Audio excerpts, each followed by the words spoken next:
థంబ్‌నెయిల్‌లో చూపించినవన్నీ నేనే చేశా.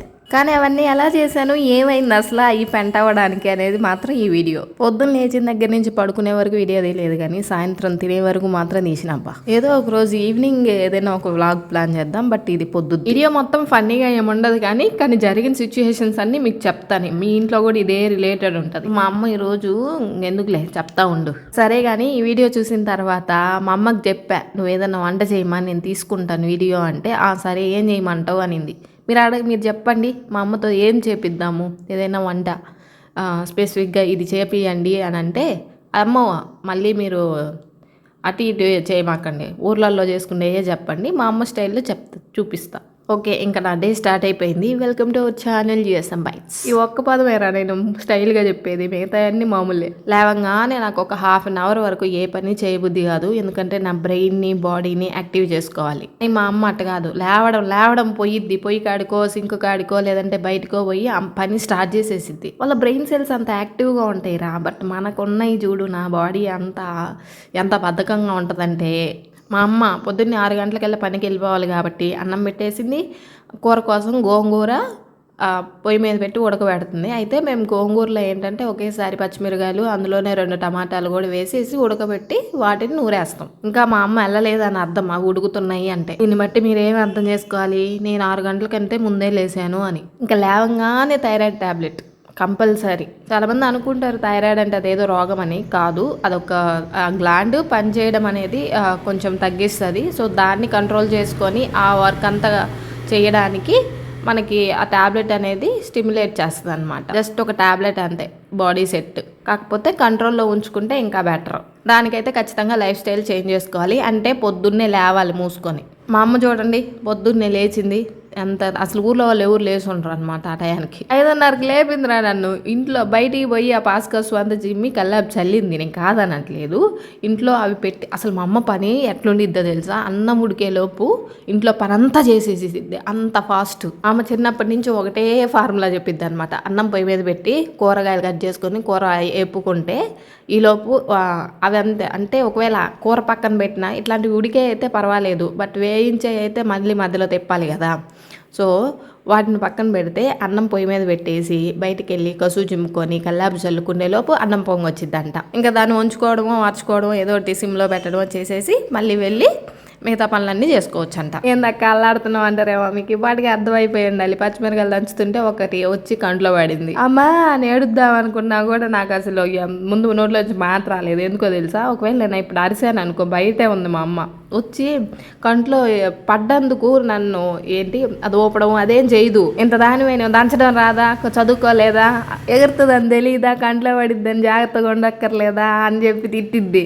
Indian moms we like that. అందుకే అరవడం వేస్ట్ అని చెప్పి నేనే అల్లాడుతున్నా. కానీ కంట్లో పచ్చిమిరకాయ అది పడిందంటే మాత్రం నిజంగా లిటరలీ ఒక హాఫ్ అన్ అవర్ ఏడిపే భలే మండింది నాకైతే. మా అమ్మ కల్లాపు చల్లుతుంది, ఆమె చూశాను అనమాట ఏమన్నా వచ్చిందేమో అని చెప్పి. మా అమ్మ ఏం చెప్పిందంటే అన్నం ఆపిరాపో అనింది, బట్ మధ్యలో ఆమె వచ్చి ఆపుకుంది, నేను పచ్చడి నూరుతాను. ఇంకా ఆ విషయం మా అమ్మకి చెప్పేసి మళ్ళీ నేను పచ్చడి దగ్గరికి వెళ్ళిపోయా. ఈ పచ్చడిలో ఏంటి అంటే మనం ఆల్రెడీ టమాటాలు పచ్చిమిరకాయలు అందులోనే పెట్టి ఉడకబెట్టుకున్నాం కదా, ఆ రెండు కొంచెం పేస్ట్ చేసుకొని అందులోనే పచ్చి ఉల్లిపాయ వేసుకొని గోంగూర ఉడకబెట్టింది కూడా వేసుకొని కొంచెం కచ్చాపచ్చగా దంచుకుంటే సరిపోయింది. మిక్సీకి వేసుకుంటే మాత్రం జస్ట్ ఒక తిప్పి ఆపడమే అంతే. అది వంటలక్కలా ఫీల్ అయిపోతున్నాను నేను మీకు చెప్తుంటే. ఇంకా తాలింపు విషయానికి వస్తే నూనె కాగిన తర్వాత గింజలు వేయాలి, ఎమ్మటే ఎండుమిరపకాయ వేయాలి ఖచ్చితంగా. ఎండుమిరపకాయ కొంచెం వాడితేనే అందులో ఏగితేనే మంచి స్మెల్ వస్తుందంట, మా అమ్మ చెప్పిద్ది. ఎండుమిరకాయ వేయకుండా ఏం తాలింపు నువ్వు పెట్టేది అనిద్ది. ఇంకా మా అమ్మ విషయం ఇంకోటి చెప్పనా, ఎవరిదైనా ఫోన్లో వీడియో చూస్తుంది అనుకో, ఇప్పుడు రీల్ కోసం వాళ్ళు ఏంటంటే ప్రాసెస్ చెప్తారు కదా, సో అది చెప్పే క్రమంలో వాళ్ళు కరెక్ట్గా తాలింపు వేయరు. మీరు గమనించారో లేదో, వేయించరు, అదంతా ఏం లేదు, అది ఉడుకుతూనే ఉంటుంది అనమాట. సో వాళ్ళని చూసిందనుకో, తాలింపు పెట్టనే రాదు నీకు, నువ్వేందే వంటలు నేర్పేది నాకు అని చెప్పి స్క్రోల్ చేసేసింది పైకి. కేసులో వచ్చే వాళ్ళందరినీ తెగదిట్టింది. ఆమెకి ఏదన్నా కొంచెం తేడంగా కనపడితే నువ్వు కూడా చేసేదానివేనా అమ్మా అని నవ్వు వచ్చింది. ఇప్పుడు నేను కూడా చేస్తున్నాను కాబట్టి నన్ను ఎంతమంది అంటారో అనిపించింది తెలుసా. మా అమ్మకి ఇంకా టైము 6 అవ్వలేదన్నమాట. అసలు నేను టైం పట్టించుకోలేదు తెలుసా. టైం అయిపోయిందేమో అందుకే మా అమ్మ హడావిడిగా వచ్చి లేపిందేమో అనుకున్నాను. నేను అంతట్లేని లేవలా. మా అమ్మ వచ్చి లేపి లేయమ్మా కూర చేయి నూర్దు రామ్మ నేను బావాలి అంటే ఓకే సరే టైం అయిపోతుంది కదా మా అమ్మకి అని చెప్పి లేచా. టైం పట్టించుకోవాలా. ఇంకా మనయ్య బెరపాలు తెలుసు కదా కర్రోడు ఎట్టున్నాడో ఇంకా పోయి చూడలేదు. పెరుగు మీద మేగడే మేము తీసుకొని ఒక 20 రోజులు ఫ్రిడ్జ్లో స్టోర్ చేసుకొని బయటైనా స్టోర్ ఉంటుంది ఫ్రిడ్జ్లో ఏం పెట్టక్కర్లేదు దాన్ని. బట్ చిలికేటప్పుడు మాత్రం ఫ్రిడ్జ్లో పెట్టేసుకొని చిలికితే అమ్మటే వచ్చేసిద్ది అనమాట. ఆ ప్రాసెస్ ఒకసారి చూపిస్తాను. కొంతమంది పాల మీద మేగడ తీస్తారు, మేమైతే పెరుగు మీద మేగడే తీస్తాం. ఇంకా మొత్తం చేసిన నేను మజ్జిగ చిలికానంటే ఆ బండ మొత్తం చిటుకులు ఎగిరెగిరి పడతాయి అనమాట. ఇప్పుడు దాన్ని తొడవలేదనుకో మా అమ్మ వచ్చి 100 పెట్టిద్ది నాకు. పొద్దున్నే తిట్టించుకున్నాను అనుకో ఇంకా డే అంతా ఎట్టుండిద్దంటే అసలు నాకు చిరాగ్గా ఉంటుంది. లేవంగానే ఎంత ఎద్దులా పెరిగిన తర్వాత ఎవరు మనల్ని ప్యాంపర్ చేయరు కాబట్టి సో తప్పదు, మనం కొంచెం ప్రశాంతంగా లేస్తే చాలు. అందుకే లేవంగానే ఫస్ట్ డివోషనల్ సాంగ్స్ పెట్టుకోండి చాలు, అంతే పీస్ఫుల్. ఇంక నేను అదే పాటలు పెట్టుకుందాము అని ఫోన్ పట్టుకుంటే టైం ఎంత అయిందో చూడండి 5:41 కల్లా నేను పచ్చడి నూరేసాను. అంటే మా అమ్మే పెట్టింది. పచ్చడి అయిపోయింది, బజ్జిగా అయిపోయినాయి. మా అమ్మ బయట పనులన్నీ చేసేసింది. ఇదిగో బయట అంతా తుడుస్తుంది. ఇల్లు తొడవలేదులే. మా అమ్మకు మాత్రం బయట ఇదంతా క్లీన్గా ఉండాలి. ఎవడన్నా చూసినా కూడా ఏం ఇల్లు ఏం సంసారం అని అంటారంట. అస్సలు ఆ మాటలన్నీ రికార్డ్ చేద్దాం అనుకుంటా కానీ నేను ఫోన్ ఎట్లా ఎత్తి పట్టుకోగానే సైలెంట్ అయిపోయింది తెలుసు అమ్మ. నేను కేజీ కాకరకాయలు 40 రూపాయలు అంటే మళ్ళీ సరక్ అయ్యి 40ఏనా అని చెప్పి కేజీ తెచ్చా. ఏది ఉల్లిపాయ కారం వేసి వేయించుకుందామని చెప్పి. కానీ మేము కాయలో పెట్టము, మొత్తం కట్ చేసి ఉల్లిపాయ కారం వేసి వేయించుకుంటాము. అది ఇప్పుడు ప్రాసెస్ చూపిద్దాము అని చెప్పి నేను స్టార్ట్ చేసిన. ఇంకా ఏదైనా కూరగాయలు కట్ చేసేటప్పుడు నా మూత అయితే ఎన్ని వంకర్లు పోయిద్దో ఎందుకు పోద్దో నాకు అర్థం కాదు. అదంతే, నేనేం చేయలేను దానికి. మళ్ళీ అనొద్దు ఎందుకక్క పందిలాగా మూతి పెడతావు అని. అమ్మ ఏమని తెలుసా, తెచ్చుకుంటే అరకేజీ తెచ్చుకుంటారు అంతేగాని అరకేజీ తెచ్చుకుంటే 20 రూపాయలతో అయిపోయేది కదా, కేజీ ఎందుకు తెచ్చినావు ఒకేసారి, ఏంది డబ్బులు దాచిపెట్టుకొని రాదుమే నీకు, ఆ మల్లేసరికి అన్ని తగలబెడుతున్నావు అంటుంది. తెచ్చుకున్నందుకు నన్ను ఇచ్చినందుకు అక్కని ఇద్దరిని కలిపి తిట్టిద్ది. నేను ఒక పక్క కాకరకాయలు పీల్ చేసుకుంటుంటే మా అమ్మ ఎదురు పక్క అన్నం తింటుంది అనమాట. ఇంకా తాను అన్నం తినేసి వెళ్ళిపోవాలి. పాపం ఎప్పుడైనా అన్నం పీస్ఫుల్గానే తింటది తెలుసా, హడావిడిగా తింటది. గొంతు పట్టుకున్నప్పుడు మాత్రం నా భయం వేసిద్ది పోయిద్దేమో పైకని, అంత హడావిడిగా తినిద్ది ఒక్కోసారి అయితే. పని చేసి మా అమ్మ నాకు ఎప్పుడు రెస్ట్ దొరికిద్ది అనిద్ది ఒక్కోసారి విసుగొచ్చి. విషయం ఏంటంటే ఆమెను పొమ్మనే వాళ్ళు ఎవరు లేరు ఇక్కడ, కానీ మా అమ్మే. కాకపోతే చిన్నప్పుడంతా ఆమె చేయకపోతే నడిచింది కాదులే ఇల్లు. బట్ ఇప్పుడన్నా రెస్ట్ తీసుకో అంటే, బట్ ఏమైనా అనుకోండి పల్లెటూరులో చచ్చే వరకు వాడు నడవగలిగితే మాత్రం అమ్మాయి అయినా అబ్బాయి అయినా ఆడవాళ్ళైనా మగవాళ్ళైనా పనులు మాత్రం చేస్తూనే ఉంటారు విలేజెస్లో. ఓవరకైతే కూర్చోరు. ఇంకా మా అమ్మతో నేను మాట్లాడేది ఎంతసేపు, పొద్దున్న నేను లేవకపోతే అది కూడా లేదు, మధ్యాహ్నం వచ్చింది కదా ఆ కాసేపు ఉంటుంది, ఓ 10 నిమిషాలు ఉండిద్ది అప్పుడు మాట్లాడతా. తర్వాత సాయంత్రం వస్తుంది, ఆ సాయంత్రం కూడా మా అమ్మ కోసం నేను పనులు చేస్తే ఓకే, నేను వర్క్లో ఉంటే ఆ మా అమ్మే పనులు చేసుకుంటుంది అనమాట. ఇక్కడంటే మా అమ్మ చేస్తుంది కాబట్టి నాకు సాగుతుంది, వర్క్ కూడా కంప్లీట్ అవుతుందిరా. రేపు పెళ్ళి చేసుకుని పోతే ఎట్లా ఇవన్నీ ఎట్లా చేయాలి ఏందో అసలు నేను ముందే చదువుతా, నాకు ఎట్లా టైం ఉంటుంది అది ఇది అని చెప్పి, లేకపోతే కష్టమైపోయింది కదా. కాకరకాయలు కోసేసి అందులో ఉప్పు పసుపు వేసి మొత్తం కొంచెం ఒకసారి తిప్పేసి పక్కన పెట్టాను ఒక 1/2 అవర్. అప్పుడు ఏమైందంటే అవి కొంచెం నీరు ఊరిద్ది అనమాట. అయితే 7 కల్లా అయిపోయింది నా అక్కడ ఆ పని. ఇంకేమైంది, ఫోన్లో ఛార్జింగ్ అయిపోయింది అనమాట. ఒక 1 అవర్ వదిలేశాను ఫోన్ని, ఏం చేయలేదు. ఈ గ్యాప్లో నేను ఏం చేశానంటే నేను తినాల్సినవి తినాలి కదా పొద్దున్నే నేను ఉప్మా చేసుకున్నాను. మా నాన్న 8:30కి వచ్చాడు అన్నానికి. మా నాన్న గోంగూర తినడు కానీ మా అమ్మ గోంగూర చేసింది, అందుకని చెప్పి మళ్ళీ నేను కాకరకాయ స్టార్ట్ చేశాను. మధ్యాహ్నం అది పెట్టకపోతే ఇంకంతే చిందులేస్తాడు అనమాట. ఇంకంతే మళ్ళీ నేను మామూలు మనిషి అవ్వాలంటే ఒక 2 గంటలు పట్టిద్ది. మా నాన్నకు అన్నం పెట్టేశాను, ప్రశాంతంగా వెళ్ళిపోయాడు. ఇంకా నాకేం పర్లేదు. అంటే మా నాన్నకు అన్నం పెట్టే ముందే నా పనులన్నీ కంప్లీట్ అయిపోయాయి. అంటే తినడం కానీ ఎక్సర్సైజెస్ కానీ చేయలేదు అనుకుంటారు, ఫోన్ ఛార్జింగ్లో ఉందని తీలా, లేకపోతే అది కూడా తీసేదాన్ని.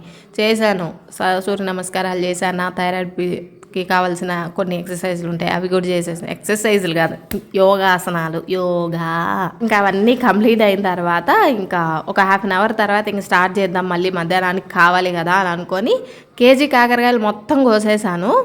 వాటిని ఉప్పు పసుపు వేసి మొత్తం పిసికేసి ఒక 1/2 అవర్ రెస్ట్ ఇచ్చాను కదా, వాటిని ఇప్పుడు ఇంకోసారి గట్టిగా పిసుక్కొని ఆ తర్వాత మళ్ళీ వాటిలో ఉన్న నీరంతా ఎక్సెస్ వాటర్ అంతా పిండేసి పక్కన పెట్టుకుంటున్నాను అనమాట. ఈ పిండిన వాటిని చేసుకోవచ్చు. ఇంకా కాకరకాయ జ్యూస్ తాగాలి అంటారు కదా, ఆ జ్యూస్ తాగొచ్చు కావాలంటే. కానీ మన వల్ల ఏ పనులు కాదులే. కాకరకాయ తినడమే అసలు గ్రేట్ విషయం. అంటే అంత చేదుగా ఏముండదు, ఇలా చేస్తే చేదు కూడా పొయ్యిద్ది అని చెప్పింది మా అమ్మ చేసేది చూసి నేర్చుకున్నాను అబ్బా, అంతే. ఇంకేమన్నా ఉంటే యూట్యూబ్లో చూసి నేర్చుకుంటాం, అంతే కదా. ఈ రోజుల్లో ఒకరు మనకు చెప్పాల్సిన అవసరం ఏం లేదు. ఏదన్నా అసలు మైండ్లో ఏదన్నా ఉంటే చాలు ఎమ్మటే వెళ్ళి సెర్చ్ చేయడమే. ఇంక ఇప్పుడు కాకరకాయలు వేయించాలంటే ముందు బాండీ కడుక్కోవాలి కదా, అందుకే అంటు కడిగేస్తున్నాం ఒకేసారి. ఇందాక ఏం చేసాం, గోంగూరని తాలింపు పెట్టేశాను కదా, సో అందుకు కడిగేసి మళ్ళీ ఇప్పుడు దీనికోసం వాడుతున్నాం. నిజంగా నా దగ్గర ఒక నాన్ స్టిక్ సెట్ ఉంది తెలుసా, ఈ బాండీలు కానీ ఇట్లా చేసుకునేవి పుళ్ళు కానీ అది. కానీ అవి వాడొద్దు, ఇదే వాడదామా అని చెప్పేసి మా తమ్ముడు వాడనివ్వలేదన్నమాట. అది నాకు ఒకసారి గిఫ్ట్ వచ్చిందనమాట ముగ్గులు పోటీలో. అది ఇప్పుడు నూనె వేసానా, ఇంక వీటిని ఊరకు వేయించడమే, తాలింపు పెట్టాల్సిన అవసరం ఏం లేదు. ఏది ఇప్పుడు నేను చేసేదానికైతే. ఇంకా కాకరకాయకి కొంచెం ఆయిల్ ఎక్కువే పట్టిద్ది, మీకు తెలిసిందే కదా. ఇంకా పొయ్యి దగ్గరే నిలబడాల్సిన అవసరం కూడా లేదు. అది అక్కడ పెట్టేసి మధ్యలో వచ్చి ఒకసారి అలా తిప్పితే సరిపోయిద్ది. ఆల్రెడీ ఉప్పు వేసాం కాబట్టి మళ్ళీ ఉప్పు కూడా వేయాల్సిన అవసరం లేదు. ఇంక ఇప్పుడు దాంట్లోకి మనం కారం ప్రిపేర్ చేసుకోవాలన్నమాట. అందుకని నేను ఉల్లిపాయలు కట్ చేద్దామని అనుకున్నా. ఇప్పుడు దాంట్లోకి వేసేది మనం ఉల్లిగడ్డ కారము. సో కారం కోసం మిరపకాయలు దంచుకొని దాంట్లోనే ఉల్లిపాయలు కట్ చేసుకొని దంచుకొని చేసుకోవాలి. ఇప్పుడు నేను దంచే అంత ఓపిక లేదు కాబట్టి మనకాడ మిక్సీకి వేద్దామని ఫిక్స్ అయ్యా. ఇంక ఈ ఉల్లిపాయలు కోస్తుంటేనే నాకు కళ్ళల్లో నుంచి కారిపోతుంటాయి. కారితే ఇబ్బంది లేదు, ఊరక మంట కళ్ళు. నాకు తెలిసిందైతే ఉల్లిపాయలని నీళ్ళల్లో నానబెడితే కొంచెం కారం తగ్గిద్ది అని అంటారు కదా, అట్లనే పొట్టు కూడా తొందరగా వచ్చిద్ది అంటారు. మీకేమన్నా టిప్స్ తెలిస్తే చెప్పండి. స్పెట్స్ పెట్టుకో, హెల్మెట్ పెట్టుకో అని మాత్రం చెప్పొద్దు, సరేనా. ఈ ఉల్లిపాయలు ఎంత తీసుకోవాలి అంటే, నేను మాత్రం కాకరకాయలు కేజీ తీసుకున్నాను కాబట్టి మొత్తం వేయించి పక్కన పెట్టుకుంటాను. కారం నాకు చేతికొచ్చినంత వేస్తా, దాంట్లోకి సెట్ అయ్యేంత కాకరకాయలు వేస్తాను అనమాట. మిగిలినవి నేను ఒత్తియే తినేస్తాను, ఆల్రెడీ వేగుంటాయి కదా. ఇక్కడ నాకు కొలతలు ఏం తెలియదు, ఉప్పు మాత్రం సరిపోయిందా లేదా అని చూసుకుంటాను అంతే. అప్పటికి టైం ఎంత అయిందో తెలుసా, 9 అయింది. నేను ఎందుకు తల గోక్కుంటున్నానంటే మిరపకాయలు కనపడలేదు, అన్ని కబోర్డులు ఎతికాను, మా అమ్మ ఎక్కడ పెట్టిందో నాకు కాని రాలేదన్నమాట. సరే అయ్యే కనిపిస్తాయి అని చెప్పేసి ముందు అయితే ఉల్లిపాయలు కట్ చేసా, కానీ ఎంత వెతికినా కాని రాలేదు. ఇల్లు మొత్తం చూసా. తర్వాత మా అమ్మ వచ్చిన తర్వాత ఇంకా ఆమె ఎక్కడ ఉన్నాయో చెబితే అప్పుడు వేసాను అనమాట కారం. ఇంకా అందులో అప్పట్లోపు ఏంటంటే ఈ కాకరకాయలని 70% వేయించుకొని పక్కన పెట్టేసుకున్నాను. ఇంక ఇంట్లో ఎవరు లేరు ఆ టయానికి. నేను ఇంకా అప్పుడు గుర్తొచ్చింది నాకు, ఆ రోజు అంటే నిన్న అవన్నీ చేయడానికి మొత్తం ఎడిట్ చేసుకున్నాను, మిగతావి రీల్స్ ఏవో ఉంటే. ఆ తర్వాత ఎన్ని గంటలకు వచ్చింది మా అమ్మ, 11 గంటలకేమో వచ్చింది. అప్పటికి నేను జస్ట్ చిమ్మాను ఇల్లుని, తొడవలేదని చెప్పి నీవు అసలు మనిషివేనా ఇద్దా అని చెప్పి అరిసింది చాలాసేపు. ఇల్లు తుడుచుకునేది తెలియదా, నీటుకుండేది తెలియదా, స్నానం ఎందుకు చేయలేదు అని చెప్పి. ఇంకొకసారి స్నానం చేశానంటే అదే ఫ్రెష్గా ఇంకా నేను ఫ్యాషన్ కంటెంట్ మళ్ళీ మొదలు పెడతాను అనమాట. అప్పటి వరకు కిందనే, పైకి పోయానంటే మళ్ళీ కిందకి రాను, అదొక నాకు ఇది. మా అమ్మ పొలం నుంచి మధ్యాహ్నం వచ్చేసి ఏం చేసిద్దంటే, పొలంకి వేసుకుపోయిన బట్టలు ఉంటాయి కదా వాటిని ఉతికేసుకుంటుంది. ఆ తర్వాత అన్నం తినిద్ది. అన్నం తినేటప్పుడు ఏంటంటే వాళ్ళు ఇప్పుడు చేస్తున్న పని పొగాకుదే కదా, ఆ పొగాకు ఆకంతా దూర్చినప్పుడు ఏమైందంటే చేతులు మొత్తం మట్టి అంటుకొని అది చేదుగా ఉండిద్ది అనమాట. ఆ చేతులు మొత్తం కడుక్కొని తిన్నా కూడా వాళ్ళకి కొంచెం చేతి తగులుతానే ఉండిద్ది. అయినా సరే తినేస్తారు పాపం. ఈ పండ్ల కాలం మా అమ్మ అయితే బక్కగా అయిపోయింది, అసలే బక్కదైతే ఇంకా బక్కగా అయిద్ది అనమాట. అసలు మా అమ్మ మిరపకాయలు ఎక్కడ దాచిపెట్టిందో తెలుసా, టీవీ ఉంది కదా ఆ టీవీ రేఖ కింద దాచిపెట్టింది. ఆడన పెట్టుకునేది. ఇంకెదురుగా అమ్మ తింటా ఉంటే ఆమెతో మాట్లాడుకుంటా ఇది చేసేసాను. ఏమేసానంటే ఫస్ట్ మిరపకాయలు వేసా, అందులో కావాల్సినంత ఉప్పు వేసాను. అవి కొంచెం కొద్ది కచ్చాపచ్చగా నలిగిన తర్వాత మళ్ళీ ఉల్లిపాయలు వేసి, ఇది కూడా కచ్చాపచ్చగానే ఉండాలి, పేస్ట్ లాగా అవ్వకూడదు. కచ్చపచ్చగా ఉంటేనే వేగినప్పుడు చాలా బాగుండిద్ది, పలుకులు తగులుతా. పొద్దున్న 7 గంటలకు కాకరకాయ మొదలు పెడితే అది చేసేలోపు 1 అయింది. అట్టుంటుంది వ్యవహారం. పోనీ అదన్నా సక్రమంగా చేసామా అంటే మళ్ళీ అది కూడా బ్రేక్ పడింది. ఎట్లాగో చెప్తా. నాకు తెలిసి ఈ కాకరకాయని నేను దుర్ముహూర్తంలో మొదలు పెట్టుంటా, అందుకే అది అస్సలు కొలిక్కి రాలేదు. ఇంకా ఇది పేస్ట్ ఉంది కదా, దాన్ని డైరెక్ట్గా మనం కాకరకాయలు వేయించుకున్నాం కదా, అది కొంచెం ఆపాను అప్పటికి. సో అందుకని మళ్ళీ కొద్దిగా వేడైన తర్వాత కారం వేసి తిప్పాను. ఈ కారం మనకి బాగా వేగాలన్నమాట. ఇది ఇప్పుడు రెడ్ కలర్లో ఉంది కదా, అది కొంచెం మరూన్ కలర్లోకి చేంజ్ అవ్వాలి. కొంచెం వేగితే మనకు తెలుస్తుంది కదా ఇది అలా. అప్పుడు ఏంటంటే ఇందులోకి నేను బెల్లం వేసుకుంటాం అనమాట. కాకరకాయ కారంలో ఇది కొంచెం స్టోర్ ఉంచుకోవాలి అనుకున్నప్పుడు కొంచెం బెల్లం వేసుకుంటాం. ఇదేంటంటే మధ్యాహ్నానికి నాకు రైస్ అంటే కారం అవ్వలేదు కదా అని చెప్పేసి అందులోనే కొంచెం పప్పు కూరగాయలు వేసేసి అన్నం మొత్తం చేసేసుకున్నా. ఇది కదంబం లాగా ఉంటుంది అని చెప్పి దాన్ని తాలింపు పెట్టేసుకొని తినేసాను. బాగుంటుంది. అది బ్రౌన్ రైసే వాడింది. ఇంకా కాకరకాయ కారం ఎందుకు బ్రేక్ పడిందంటే మధ్యలో నా ఫ్రెండ్ వచ్చింది సౌమ్య బట్టలు ఇవ్వడానికి కుట్టవే అని చెప్పి. సో ఆ అమ్మాయి వచ్చింది కదా అని చెప్పి కాకరకాయ కారంలో జస్ట్ ఆ కారం వేసి వేయిస్తూ ఉండగా పైకి వెళ్ళిపోయాను. మా అమ్మ ఏం చేసిందంటే ఆ కాకరకాయ కారాన్ని ఆపేసి వెళ్ళిపోయిందనమాట. వెళ్ళిపోయింది. ఇంక మా ఫ్రెండ్ కూడా వెళ్ళిపోయిన తర్వాత కిందకు వచ్చి అన్నం కొంచెం తాలింపు పెట్టేసుకొని ఇంకా ఆ కాకరకాయ కారాన్ని కొంచెం వేసుకొని తినేసాను. కానీ కాకరకాయ కారంలో నేను ఎందుకు బెల్లం వేయలేకపోయాను అంటే అది కొంచెం అంటే పూర్తిగా వేగక ముందే 50% వేగిన తర్వాత అప్పుడే బెల్లం వేస్తే అది ఒకలాగా బాగా గ్రేవీలాగా వచ్చేసిద్ది. కానీ అప్పుడు వేయలేదు, పూర్తిగా వేయించేసింది మా అమ్మ. నేను పైకి వెళ్ళిపోయాను మా ఫ్రెండ్ వచ్చిందని, కిందంగా పూర్తిగా వేయించేసింది. ఇంకా అప్పుడు నేను బెల్లం వేయలేదు. అప్పుడు వేయమంటే ఎట్టుంటుందో నాకు అసలు నచ్చదు. ఇంకా సర్లే ఇంకా అలాగే తినేద్దాంలే అని అనుకున్నా, బిస్కెట్ అయిందిలే అని. దాన్ని ఏం చేసింది మళ్ళీ మరుసటి రోజు మళ్ళీ మా అమ్మ బెల్లం వేసి వేయించింది. ఇంకా అది ఎట్టుందో ఏమో, నేను ఇంకా దాన్ని ముట్టుకోవాలా. కేజీ కాకరకాయలు ఇచ్చుకుని ఊరకపోయా అనిపించింది. సగం కాకరకాయలకేమో కారం వేసాను, ఇంకో సగం కాకరకాయలకేమో మళ్ళీ తాలింపు పెట్టుకొని కొబ్బరి కారం వేసాం. నైట్కి నేనే చేసా, అది మాత్రం సూపర్గా ఉంది. ఆ సగం కాకరకాయలే న్యాయం జరిగిందనమాట, మిగతావి ఏడుస్తా తినాలి. మా తాత ఇది తినడానికి వచ్చింది మధ్యాహ్నం అనమాట. నేను తిన్నాను, ఆయన వచ్చింది ఎప్పుడో తెలుసా 3 గంటలకు వచ్చాడు మధ్యాహ్నం అన్నానికి. ఏం విరగదెత్తండో రచ్చ మీద అనాలనిపించింది, కానీ ఎందుకులే ముసలోడు అని చెప్పి, సారీ మా తాత ముసలోడు కాదు.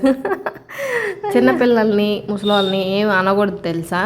ఎందుకు అంటే వాళ్ళకి కొంచెం ఎమోషనల్గా ఏదో ఇదిలా ఉండిద్ది అనమాట. అందుకని సైకలాజికల్గా మనం వాళ్ళని తిట్టకుండా ఉండటం చాలా బెటర్ అనమాట. తిట్టకుండా అంటే వాళ్ళని ఎదురు తిరిగి కూడా మాట్లాడకూడదు అన్నట్టు. ఇంకా సాయంత్రం 4 గంటలకేమో గెంచుగడ్డలు ఉడకబెట్టుకున్నా. అవి పొద్దునే వచ్చాయి. 6 కేజీలు తీసుకున్నాను 200 ఇచ్చి. తెల్ల ఏంటంటే నాటుగా ఉంటాయి, అవి ఎంత ఉడికినా మళ్ళీ గట్టి పడతాయి అనమాట. ఇవి ఖచ్చితంగా అమ్మాయిలు తినాలి, అస్సలు ఇగ్నోర్ చేయొద్దు. ఇందులో పింక్ ఎల్లో కూడా ఉంటాయి, బట్ వైట్ చాలా బాగుండిద్ది. ఇంకా అదబ్బా అలా గడిచింది మనకి ఇల్లు మొత్తం. అన్ని వంటలు చేశాను కానీ మధ్యలో బ్రేకుల వల్ల సరిగా కుదరలేదు. అంతే, ఇంకా బై బై మరి ఈ రోజుకి.